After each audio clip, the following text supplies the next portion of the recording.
Picture this. You just joined a Lifesteal server, you're seeking to find new teammates, but instead, you got manipulated and used for your hearts. What would you do? Seek revenge? Kill the person that did this to you? Or just walk away with a chip on your shoulder? Alas, I wanted revenge, and badly. If it's the last thing I do.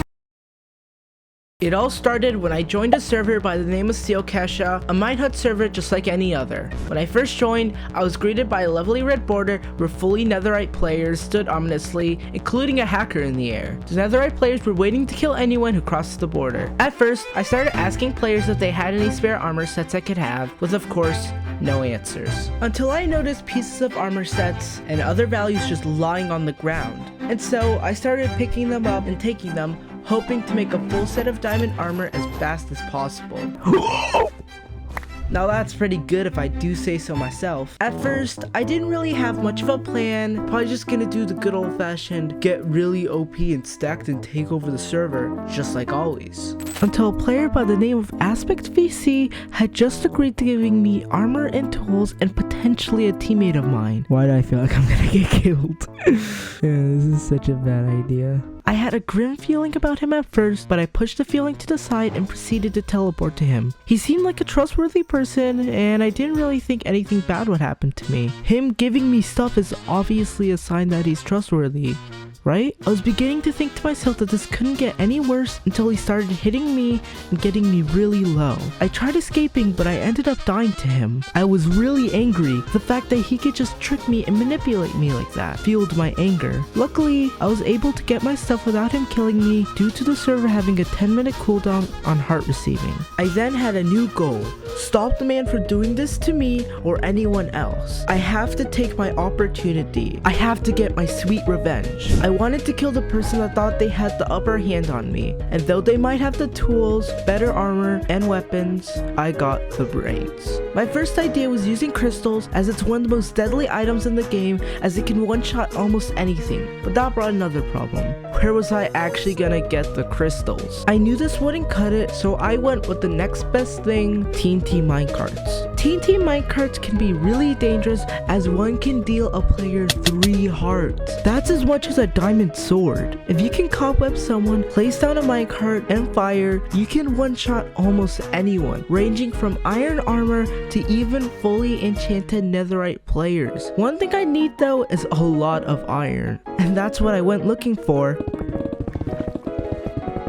After a while, Aspect wanted to teleport to me again, this time for the sole purpose of looking for a teammate. I thought to myself, was revenge really the answer? Am I overthinking everything? Was Aspect really regretting his actions? Before I accepted Aspect's TPA request, I hid all my valuables. I still had that rotten feeling about him, as it would bring me to ease knowing that my valuables are hidden in a safe place. And after covering up my chest with dirt, I accepted the TPA. At first, he didn't do anything but just stare at me, waiting cautiously to play out his next move, until eventually he whipped out cobwebs and killed me. I was now down to 8 hearts. I should have known he couldn't be trusted. I then mustered up the courage to ask Aspect why they killed me, where they answered with 4 hearts LMAO. Seriously, how can someone really be this stupid? I know this is a Lifesteal server, but manipulating players for hearts is just a different type of down bad. But this new interaction gave me a new idea. I knew once the 10-minute cooldown was over,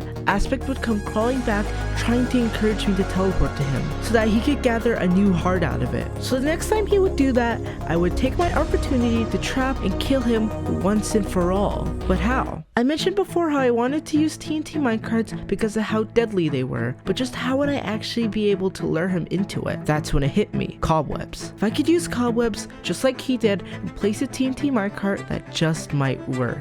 But first, I would actually have to gather the materials. I first grabbed all my belongings that were buried, made shears, and took the cobwebs used to kill me. I made TNT, rails, and minecarts. The anticipation was building up, and I could feel it. I then went into a nearby cave in search of cobwebs and obsidian. I thought maybe I could put him in an obsidian box and kill him. I had a lot of ideas to kill him with. I was even able to find diamonds at one point. During mining, I spotted a spider spawner. This is usually where lots of cobwebs are, and there's something I need for the trap. While I was gathering the materials, I encountered cave spiders. You know, The ones that get you the poison effect and bring you down to half a heart and mercilessly kill you. After finishing my mining session, I suddenly realized something. To use TNT minecarts against someone, you need a flame bow. I had a bow in my inventory, but without the flame enchantment, this plan was entirely useless. So now I had a new mission, get flame on my bow. And to get flame on my bow, I would need an enchanting table. I first needed leather to make books, then turn those books into bookshelves for the enchanting table. I also needed sugarcane to make paper for books, but because this is a Lifesteal server, sugarcane is way more scarce than ever. And after some time of searching, I couldn't find any. Bro, I didn't realize it was this scarce. And right when I was about to give up, I found 2 pieces of sugarcane. Still not enough, but hey, it's better than nothing. After all, I can grow it and get more than what I started with. While waiting for my sugarcane to grow, I was able to do some armor repairing and combining my Prot 1 diamond armor into Prot 2. Now that's not too shabby at all. Eventually, I used up all my levels, so I couldn't enchant anymore for now. I was getting really sick and tired of waiting for the sugarcane to grow, so I went in search of sugarcane once again. And it wasn't that long till I found more. I also found a village where I thought to myself that this is going to be very useful. But what was even more important than that